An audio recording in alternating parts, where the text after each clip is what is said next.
एक ऐसा super cyclone जिसने 4 देशों में मौत और बर्बादी का ऐसा तांडव मचाया जिसे देखकर हर कोई हैरान है। हम बात कर रहे हैं तूफान रगासा की।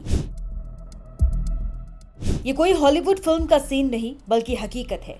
सोचिए, समंदर अपनी सारी हदें तोड़कर शहरों में आलीशान होटलों और घरों में घुस आए। कांच के दरवाजे ताश के पत्तों की तरह टूट जाएं और 240 किलोमीटर प्रति घंटे की तूफानी हवाएं विशालकाय क्रेनों को खिलौनों की तरह घुमाने लगे। ये सब कुछ सच हुआ है चीन के दक्षिणी गुआंगडोंग प्रांत और हांगकांग में। रगासा जब यहाँ पहुंचा तो इसकी रफ्तार 240 किलोमीटर प्रति घंटे तक पहुंच गई थी। इस रफ्तार का अंदाजा लगाइए, ये इतनी तेज होती है कि बड़ी बड़ी गाड़ियां पलट सकती हैं और पेड़ जड़ से उखड़ सकते हैं। तूफान के डर से अकेले गुआंगडोंग प्रांत में 19 लाख से ज्यादा लोगों को अपने घर छोड़कर सुरक्षित जगहों पर जाना पड़ा। यह अपने आप में एक बहुत बड़ा आंकड़ा है। हांगकांग और पास के शहर मकाऊ में भी हालत बेहद खराब थे। रातों रात सड़कें नदियों में बदल गई। शहर की मेट्रो, बसें और टैक्सी सेवाएं रोक दी गई। एयरपोर्ट बंद हो गए। 80 से ज्यादा लोग घायल हुए और चारों तरफ सिर्फ तबाही का मंजर था। दुकानों की खिड़कियों पर टेप लगाकर उन्हें बचाने की कोशिश की गई, लेकिन प्रकृति के इस रौद्र रूप के आगे सब कुछ बेबस था।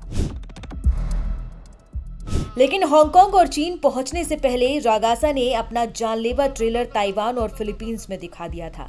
ताइवान में इसने जो किया वो दिल दहला देने वाला है। यहाँ भारी बारिश के कारण एक झील का बांध टूट गया। इसके बाद कीचड़ और पानी का ऐसा सैलाब आया जिसने एक पूरे पुल को बहा दिया और सड़कों को नदी में बदल दिया। इस एक हादसे में 15 लोगों की दर्दनाक मौत हुई है। वहीं फिलीपींस में भी रागासा ने कम कहर नहीं बरपाया। यहाँ 10 लोगों की मौत की खबर है, जिनमें से 7 मछुआरे थे। ये बेचारे समंदर में थे जब तूफान की भीमकाय लहरों ने उनकी नाव को पलट दिया। इन दोनों देशों को मिलाकर सैकड़ों लोग फंसे हुए हैं और बचाव टीमें उन्हें ढूंढने में लगी हुई हैं।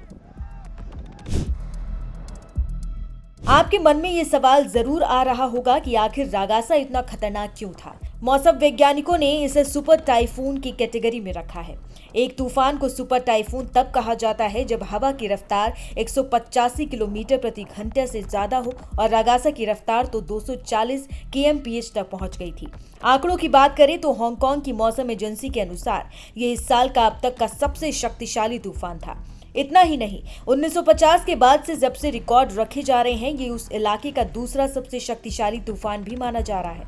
रगासा सिर्फ एक तूफान नहीं है, बल्कि ये प्रकृति की एक चेतावनी है। एक तरफ हमारी टेक्नोलॉजी हमें पहले से सचेत कर रही है जिससे लाखों जानें बचाई जा सके, लेकिन दूसरी तरफ प्रकृति का ये रौद्र रूप हमें सोचने पर मजबूर करता है कि कहीं हम ही तो इन आपदाओं को न्योता नहीं दे रहे हैं।